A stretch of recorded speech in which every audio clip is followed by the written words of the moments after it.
Saat ini, pemerintah pusat mengeluarkan kebijakan efisiensi anggaran, pemangkasan anggaran di berbagai kementerian guna mengurangi biaya beban ditanggung negara melalui dana APBN.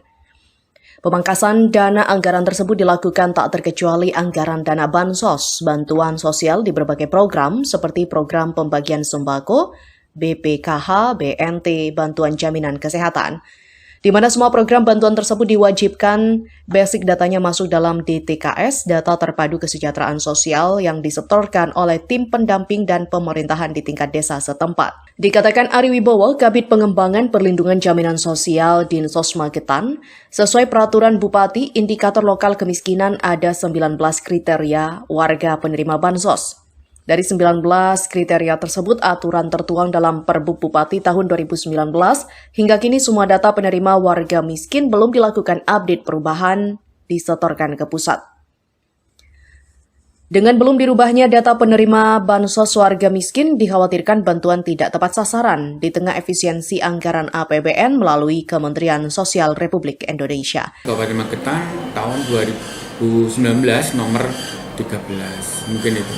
Pak, kan ada kebijakan dari Pak Presiden terkait efisiensi anggaran termasuk pemangkasan. Apakah ada pengurangan data juga di Magetan itu, Pak? Kalau pengurangan data, ya mungkin tidak bisa dikurangi ya, tapi tentu saja kita lebih prioritas. Dari data yang ada, mana yang akan lebih kita prioritaskan. Dari tentu saja masing-masing pastinya punya ranking. Dari masing-masing desa, kelurahan punya data miskin dan tentu saja ada rankingnya. Ini yang dipakai untuk apabila dari Presiden mungkin mengurangi anggaran untuk mungkin peruntukannya untuk masyarakat miskin, tentu saja kita lebih memprioritaskan yang sangat tidak mampu. Kalau kisaran penerima sekitar ada berapa orang atau berapa ribu di Magetan kisaran? Kalau selama ini kita melihat karena tahun 2025 ini kan belum realisasi bantuan sosial ini dari kementerian. Kalau kita melihat jumlah di tahun 2024 akhir kemarin, di Desember ini kurang lebih kalau PKH sekitar 28.000. Kalau BPNT ini kurang lebih ada 55.000. Itu yang menjadi acuan kita. Nah, kemungkinan untuk 2025 ini kita menunggu dari kementerian berapa yang akan terrealisasi di Kabupaten Magetan. Pak, dari 19 indikatornya mungkin bisa disebutkan salah satu mungkin apa dari sisi penghasilan atau apa dari mana itu, atau dari rumahnya atau apa gitu, Pak? Iya, ini kalau kita melihat dari 19 indikator,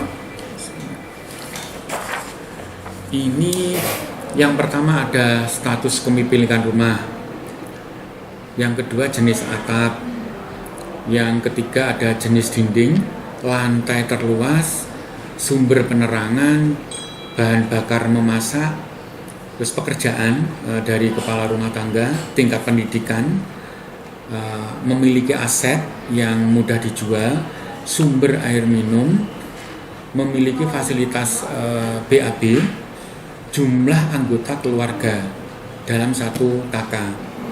Yang selanjutnya jumlah anggota rumah tangga yang masih sekolah, dalam satu kakak ini berapa yang masih sekolah. Terus selanjutnya adalah jumlah anggota keluarga yang bekerja, keluarga yang menderita sakit kronis. Untuk selanjutnya anggota keluarga penyandang disabilitas. Ya, mungkin. Dari Magetan, Jawa Timur, tim liputan Pewarta mengabarkan.